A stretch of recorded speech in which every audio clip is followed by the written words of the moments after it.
इतना सब्जेक्ट है तो कैसे सुनने की बात मतलब कोई आई तो कैसे जो है चुनाव या कैसे चुना जाए?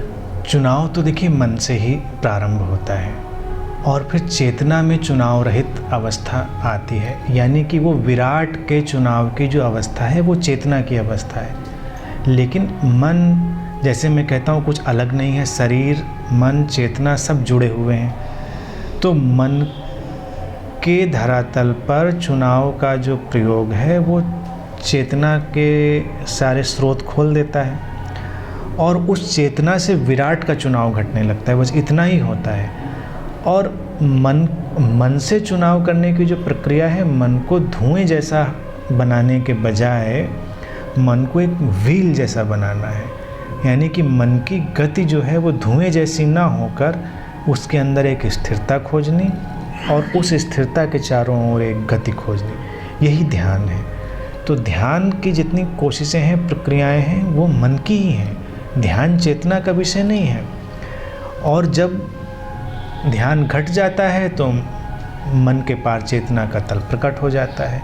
तो जितनी विधियां हैं, प्रयास हैं, प्रक्रियाएं हैं, वो सब मन पर ही काम कर रहे हैं और वो मन के भीतर वो स्थिर बिंदु की तलाश कर रहे हैं। जैसे ही वो स्थिर बिंदु मिला, कोई दीवार हट गई और चेतना प्रकट हो गई। यही सारी कोशिश हो रही है।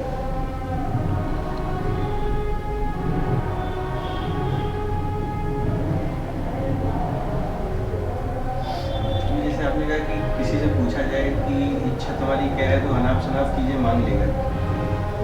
एक्चुअली में क्या मांगना चाहिए? बता दीजिए।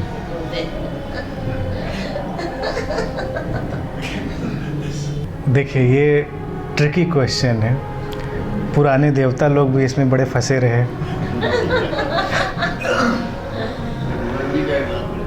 तो इसका सबसे बेहतर उपाय यही है कि जब ऐसी अवस्था आए कि जब मांगना ही कुछ पड़ रहा हो तो एक प्रार्थना बस कर सकते हैं उस सत्ता के प्रति, उस चेतना के प्रति कि उसको जो उचित जान पड़ता, जो हमारे पूर्ण कल्याण के लिए उचित जान पड़ता हो वो हो जाए। कुछ विशेष ना मांगे तो हो जाएगा। और विशेष भी मांगना हो तो कोई बुराई नहीं है, वो बुराई नहीं है। कभी कभी ऐसा भी हो सकता है कि आप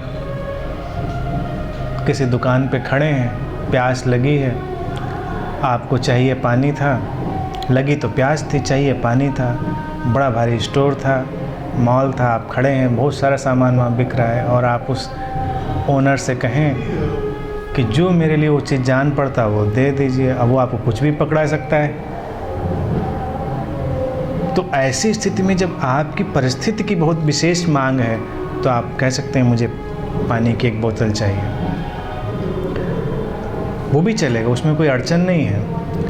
और जब मालिक इतना प्रज्ञावान हो कि वो समझ सकता है तुम्हारे अंदर अंतर्दृष्टि से, तो उचित है उससे कहें कि जो आप उचित समझते हो वही करें। तो सद्गुरु के साथ नहीं मांगना चाहिए, ये ज़्यादा उचित है। उसके साथ जो उच्चतर चेतना के लोग हैं उनसे नहीं मांगना चाहिए, लेकिन जो और लोग हैं उनसे मांग लीजिए तो ज़्यादा उचित रहेगा। वहाँ भी ये प्रयोग ना करने लगें।